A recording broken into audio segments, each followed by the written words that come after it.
Good morning, dear students. Today we will continue with our lesson on motion. हम आज जिस topic के बारे में डिस्कस करने वाले हैं वो है डिस्टेंस एंड डिस्प्लेसमेंट, दूरी एवं विस्थापन। जैसा मैंने लास्ट क्लास में आपको बताया था, motion requires two things, one is movement, another is time. किसी भी मोशन में टाइम हमेशा एक इम्पॉर्टेंट एस्पेक्ट रहा है। अगर मूवमेंट की हम बात देखें तो मूवमेंट दो प्रकार के होते हैं। Movements are two type. First is distance, second one is displacement. That is what we are going to learn today, what is distance and what is displacement. In our last class also scalar और vector quantity पढ़ाते समय मैंने आपको बताया था distance और displacement के बारे में। Let's go with the content directly. Distance हम इसको कंपैरेटिव स्टडी करेंगे, सबसे अच्छा होगा तुलनात्मक अध्ययन। एक तरफ हम डिस्टेंस बना लेते हैं और दूसरी तरफ हम डिस्प्लेसमेंट बना लेंगे।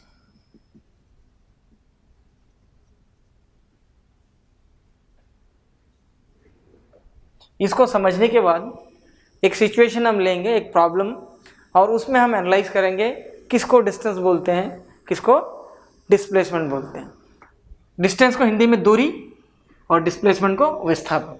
व्हाट इज फर्स्ट पॉइंट अगर लेंगे, it is the total path traveled by an object।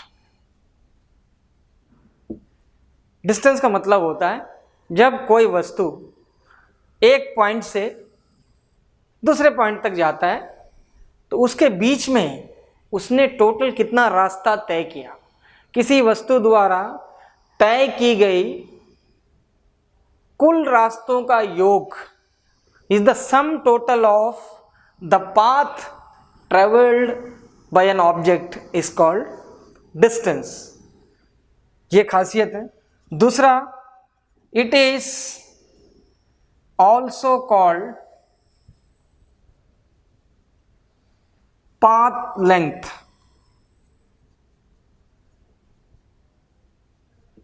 इसको हम पाथ लेंथ भी बोलते हैं, यानी कि कुल रास्ते का लंबाई। तीसरा, एक स्केलर क्वांटिटी है।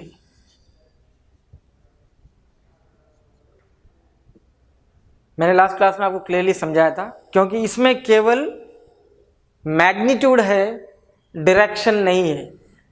इसमें मैग्नीट्यूड है ओनली, यानी कि this quantity distance tells only the path length. कुल दूरी बताता है, कुल रास्ता बताता है, तो ये इसका वैल्यू हुआ। ये रास्ता किसी भी डायरेक्शन में हो सकता है, ये इसकी खासियत है। नंबर 4 पे अगर जाएंगे तो हम देखेंगे इसको हम कैपिटल एस से डिनोट करते हैं, पहचानते हैं। कहीं कहीं पे आपने इसको डी से भी देखा होगा, लेकिन अब ये थोड़ा सा चेंज हुआ है। डिस्टेंस को हमेशा हम कैपिटल एस में मान के चलेंगे ताकि आपको कन्फ्यूजन ना हो।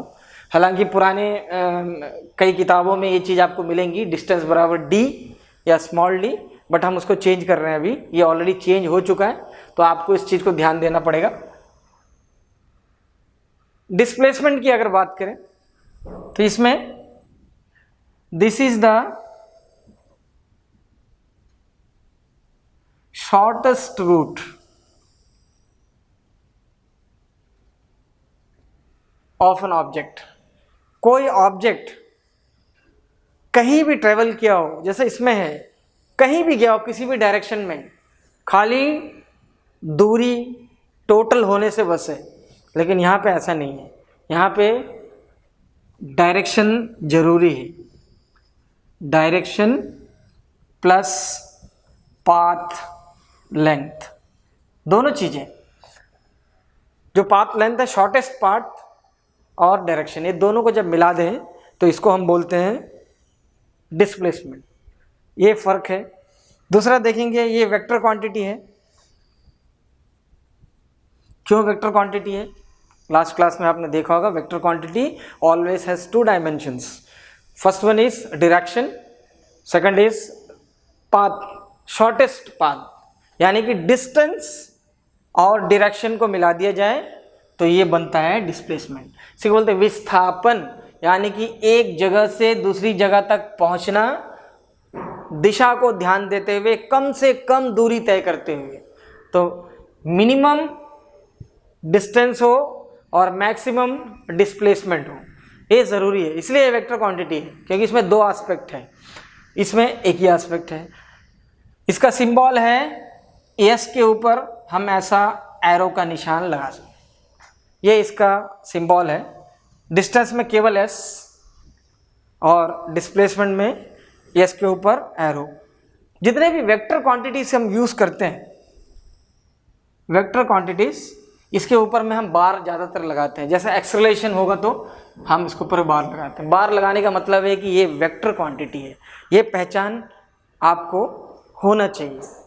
तो ये basic differences, distance and displacements are both are the attributes of motion.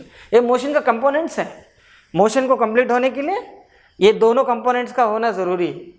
आगे हम और भी इसके मेजरिंग यूनिट्स, मेजरमेंट टाइप पढ़ेंगे, स्पीड, वेलोसिटी, एक्सेलरेशन, वहाँ पे आपको क्लियर हो जाएगा डिस्टेंस और डिस्प्लेसमेंट में मेजर अंतर क्या है। जब हम उसको एप्लीकेशन में लेके आएंगे, जब हम प्रैक्टिकलिटी में आएंगे, तब हमको इसका एक्चुअल डिफरेंसेस समझ में आएगा। हालांकि इसमें सारे डिफरेंसेस हैं। Distance is the total sum of the total path travelled by an object to complete movement from A to B, one place to another place. It is also called path length, इसको हम रास्ते का लंबाई भी बोल सकते हैं। कुल एक स्केलर क्वांटिटी है और इसको हम कैपिटल एस से डिनोट करते हैं। और पांचवा पॉइंट है, it is always positive.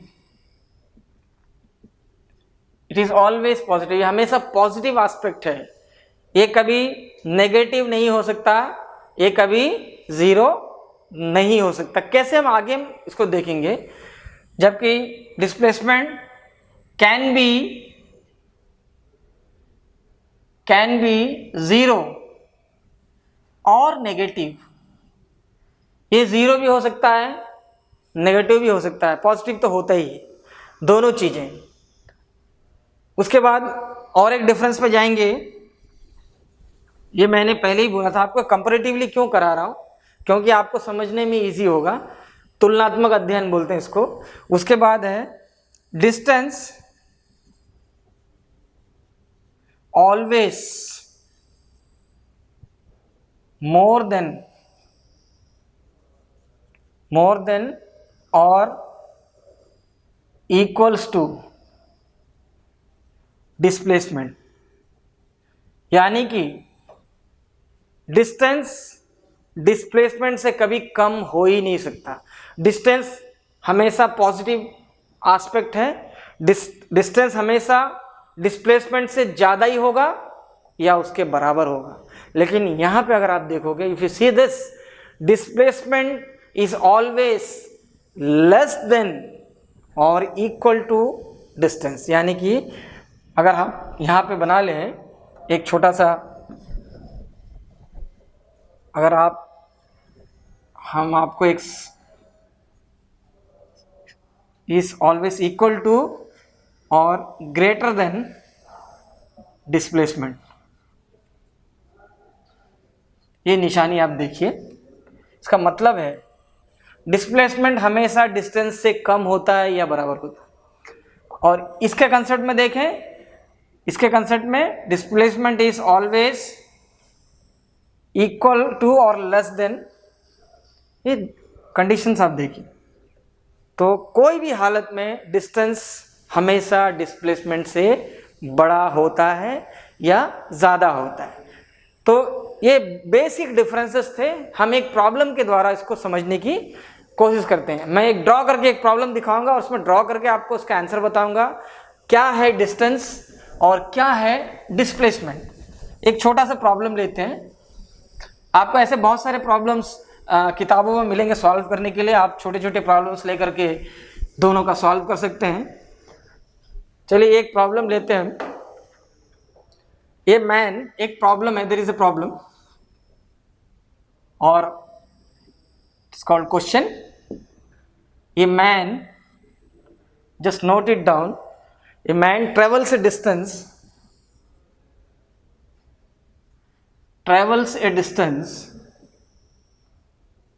of 1.5 meter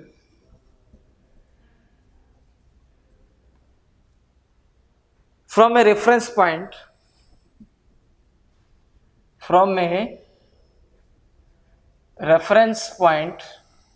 आपको पता है ये term A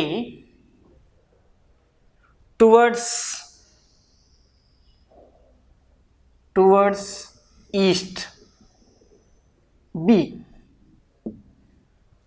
Now he then moves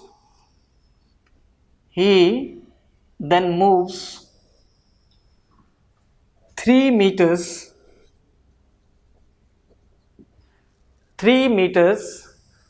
towards the south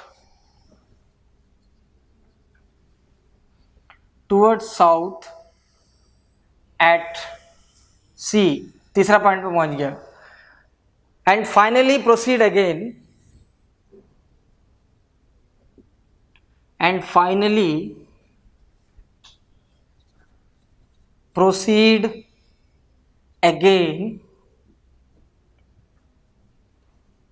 towards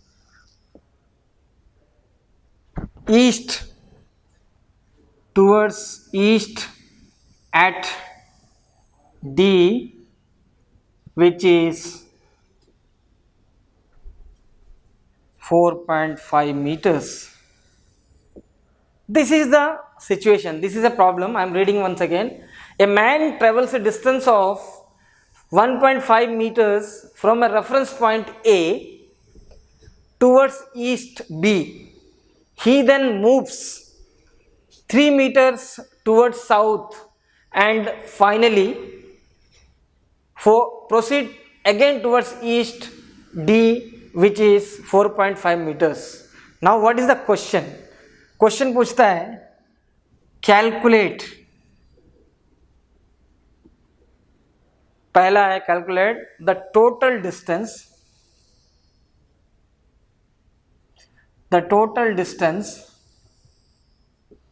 traveled by man. First one is by man and दूसरा है the resultant displacement.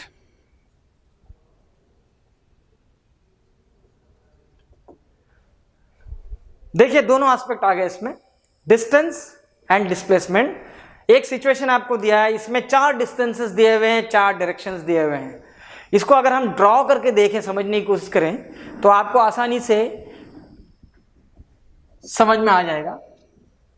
पहला है ये man A travels towards B, this is east direction. What is the distance? First distance 1.5 meters. Then what he did, then he moves towards south. यहां से इसने फिर south को मूवमेंट किया, दिस इज साउथ।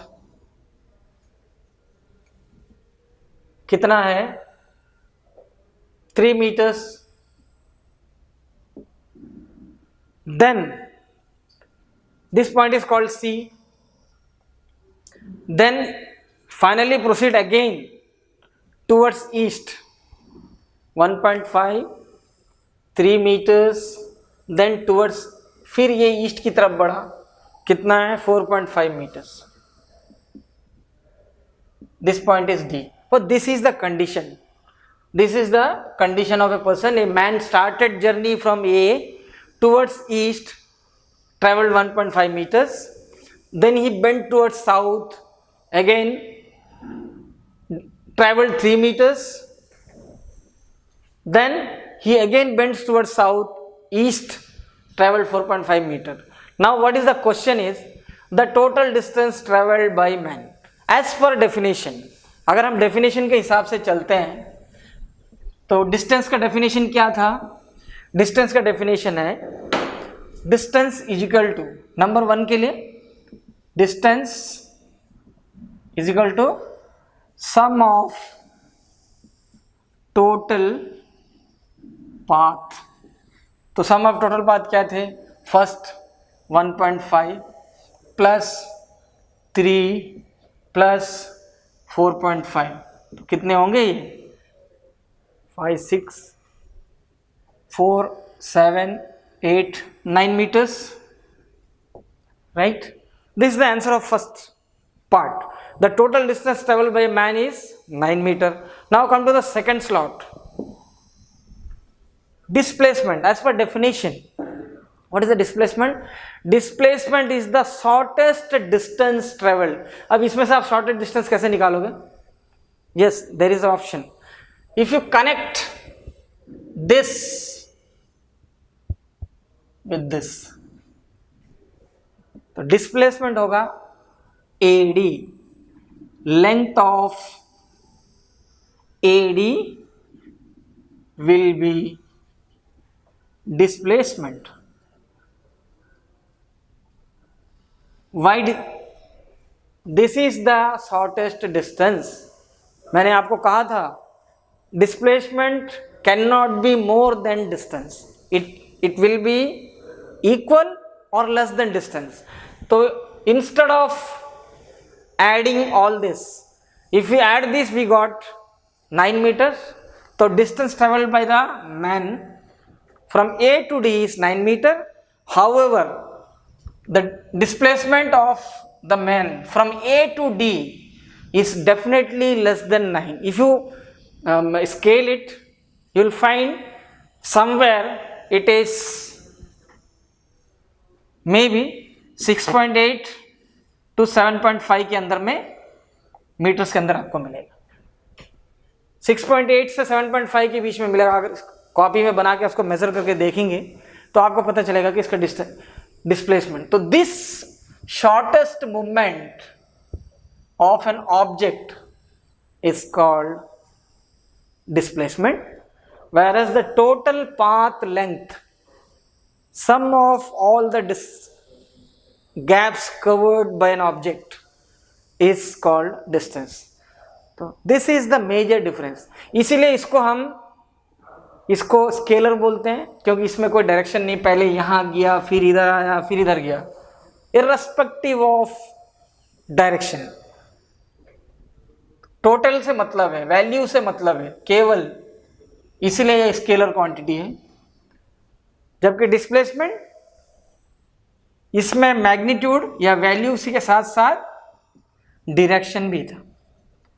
तो इतना डायरेक्शन काउंट करने के बजाय ना शॉर्टेस्ट डिस्टेंस ले लिया, तो डायरेक्ट साउथ में पहुंच गया इस पॉइंट से. ईस्ट, पहले ईस्ट फिर साउथ फिर ईस्ट, तो डायरेक्ट ईस्ट में पहुंच गया. तो इस सिचुएशन पे आप देखेंगे तो कम से कम दूरी उसने विस्थापन के लिए लिया. तो विस्थापन और उसमें डिफरेंस आपको मेरे ख्याल से समझ में आ गया होगा. इसीलिए विस्थापन और दूरी को, डिस्टेंस और डिस्प्लेसमेंट को हम कंपोनेंट्स ऑफ मोशन भी कहते हैं. कंपोनेंट्स ऑफ मोशन यानी कि गति के अवयव. एक मोशन को कंप्लीट होने के लिए इन चीज़ों की ज़रूरत है. ये चीज़ें अगर मोशन से हटा दी जाएं तो motion will be no more a motion. Motion कभी भी अपना ओरिजिनल एंटिटी में या स्थिति में नहीं हो सकता. तो ये दोनों चीज़ें बहुत इंपॉर्टेंट है. इसी के बेस पे हम ग्राफ्स स्पीड और वेलोसिटी का बनाएंगे आगे. तो इतना डिफरेंसेस आपको मालूम होने चाहिए. नाउ वी अब हम चलते हैं स्पीड एंड वेलोसिटी। जैसा अभी आपने डिस्टेंस और डिस्प्लेसमेंट पढ़ा था जो उसके कंपोनेंट्स हैं, उसी तरह स्पीड एंड वेलोसिटी, चाल एवं वेग, ये दोनों भी मेजरिंग कंपोनेंट है। एक मोशन को मेजर करने के लिए, मापने के लिए, मोशन कितना क्विक है, कितना स्लो है, कितना उसमें क्वालिटी है, इसको हम स्पीड एंड वेलोसिटी से मेजर करते हैं। इसको भी हम कंपैरेटिव पोजीशन में स्टडी करेंगे। हालांकि स्पीड एंड वेलोसिटी एक ही चीज को बताते हैं, वो है quickness, that is quickness of motion. जब कोई भी ऑब्जेक्ट मोशन करता है तो मोशन कितना क्विक है, कितना तेज है, कितना जल्दी होता है, उसकी जो क्वालिटी है और उसका जो मेजरमेंट है विथ टाइम, उसको स्पीड और वेलोसिटी बोलते हैं। हाउएवर दोनों एक ही चीज़ें बताती हैं, लेकिन दोनों में बहुत सारे डिफरेंसेस हैं। बेसिक डिफरेंसेस जो स्पीड को पहचानने के लिए ज़रूरी है, जो वेलोसिटी को पहचानने के लिए ज़रूरी है। आइए चलते हैं वन बाय वन। स्पीड में क्या है और वेलोसिटी में क्या है। स्पीड हिंदी में इसको चाल बोलते हैं, दूसरा वेलोसिटी हिंदी में इसको वेग बोलते हैं। नंबर वन, पहला डिफरेंस है, it is the rate of change of, it is the rate of change of distance.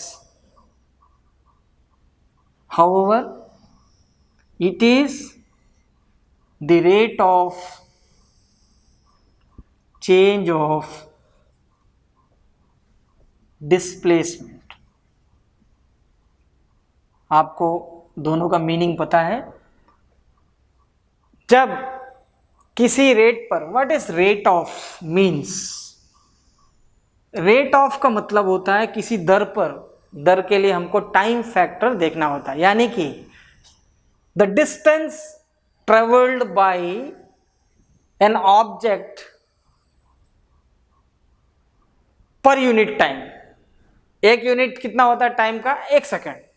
तो किसी भी वस्तु द्वारा 1 सेकंड में तय की गई दूरी को हम स्पीड बोलते हैं। यहां पे थोड़ा सा फर्क है। It is the rate of change of displacement. Displacement मतलब एक ऑब्जेक्ट कितना पोजीशन को चेंज किया। देखिए यहां पे प्लेस, चेंज ऑफ डिस्टेंस, ये है प्लेस, ये है पोजीशन, थोड़ा सा फर्क है। पोजीशन किसी भी डायरेक्शन में हो सकता है, ऊपर नीचे, आगे पीछे, दाएं बाएं। Place irrespective of direction, position में डायरेक्शन होता है, प्लेस में डायरेक्शन नहीं होता, कहीं भी हो सकता है। तो ये इसीलिए स्केलर क्वांटिटी है, ये vector quantity. This is the first difference. Second is speed is quantitative measure of a motion। किसी भी मोशन में, मोशन का क्वांटिटी क्या है, कितना मात्रा में ये मोशन हुआ, उसको ये कैलकुलेट करता है। जबकि यहाँ पे क्वांटिटी के साथ साथ क्वालिटी, मोशन का क्वालिटी कैसा है। क्वांटिटी तो है, क्वांटिटी तो रहेगा, इसके अलावा क्वालिटी कैसा था, अच्छा था, बहुत अच्छा था, कम था, ज़्यादा था, शॉर्टेस्ट था, ये क्वालिटी को बता। थोड़ा सा फर्क है दोनों में। दोनों का आफ्टर ऑल मकसद एक ही है, क्विकनेस को स्टडी करना। कोई भी मोशन, कोई भी ऑब्जेक्ट कितना क्विकली एक स्थान से दूसरे स्थान तक जाता है और आता है। तीसरा है speed can not be 0। Speed कभी ज़ीरो हो नहीं सकता। मैंने आपको बताया था डिस्टेंस और डिस्प्लेसमेंट में, डिस्टेंस हमेशा पॉजिटिव एस्पेक्ट है। तो जब हम डिस्टेंस को टाइम से कैलकुलेट करते हैं तो उसको स्पीड बोलते हैं। तो ये कभी ज़ीरो हो ही नहीं सकता, हमेशा पॉजिटिव ही होता है, ज़ीरो या ज़ीरो से ज़्यादा होता है। जबकि यहाँ वेलोसिटी ज़ीरो हो सकता है।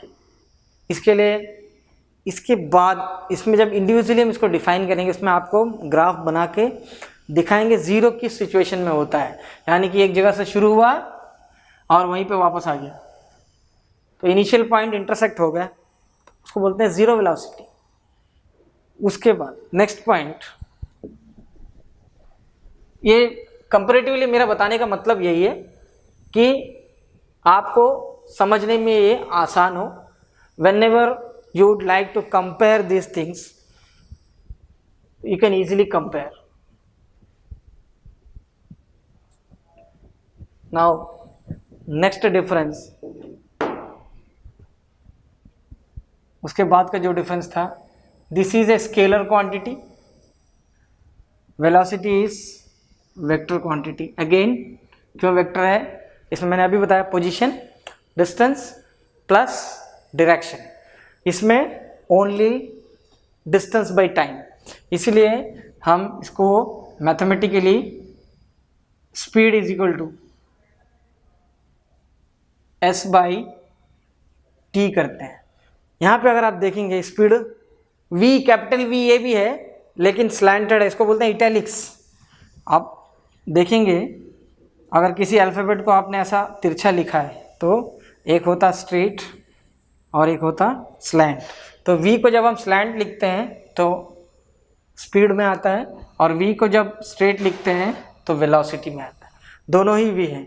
हालांकि आपको स्पीड का फॉर्मूला पहले की किताबों में, अब पुराने विचारों के हिसाब से कहीं कहीं आपको s is equal to D by T भी मिलेगा। हालांकि ये भी सही है, सही था उस टाइम में, लेकिन अभी सही नहीं है, क्योंकि मैंने आपको बताया था डिस्टेंस डिस्प्लेसमेंट पढ़ाते समय, डिस्टेंस को हम s में लिखते हैं और डिस्प्लेसमेंट को हम ऐसा बार से दिखाते हैं। तो दोनों ही मूवमेंट है, दोनों ही चेंज ऑफ पोजीशन है, इसलिए s हम स्पीड में नहीं लिख सकते, इसको अभी चेंज किया है। तो इसलिए इस फॉर्मूला को आप इस तरह से, आपको अगर स्पीड फाइंड आउट करना हो तो v स्लैंटिंग पोजीशन में रहेगा, और वेलोसिटी फाइंड आउट करना हो तो v स्ट्रेट पोजीशन पर रहेगा। तो इसमें अगर आप देखेंगे वेलोसिटी हमेशा delta s by delta t होता है। यहाँ पे व्हाट इज डेल्टा, एक वर्ड मैंने यूज किया डेल्टा। डेल्टा का मतलब होता है चेंज। यहाँ पे अगेन यही चीजें हैं, यस t, लेकिन यहाँ पे change in speed, change in distance means displacement by time. तो velocity is always displacement by time and speed is distance by time. This is the only difference. दोनों का यूनिट मीटर पर second है, इसका भी यूनिट मीटर पर second है। क्यों मीटर पर सेकंड है, अगर आप देखेंगे यहाँ पे डिस्टेंस को हम किस में मापते हैं, मीटर में, और टाइम को सेकंड में। ये सबसे बेसिक यूनिट है। हालांकि इसके बड़े यूनिट भी हो सकते हैं, मीटर पर सेकंड की जगह किलोमीटर पर आवर भी हो सकता है। कई जगह पे किलोमीटर पर आवर को हम kmp लिखते हैं, kmph, कई जगह आपको लिखा हुआ मिलेगा kmph। इसी तरह माइल्स पर आवर भी लिख सकते हैं, माइल्स पर आवर, इसको लिखते हैं mph। ये बड़े यूनिट्स है, जहाँ पे बड़ा डिस्टेंसेस हमको कैलकुलेट करना होता है, वहाँ पे हम इन चीज़ों का इस्तेमाल करते हैं। हालांकि बेसिक यूनिट यही है, इसको बोलते हैं। सेम चीज़ वेलोसिटी के साथ भी है, मीटर पर सेकेंड, किलोमीटर पर आवर और माइल्स पर आवर। ये यूनिट्स हम यूज़ कर सकते हैं। These are called bigger units, this is the basic unit.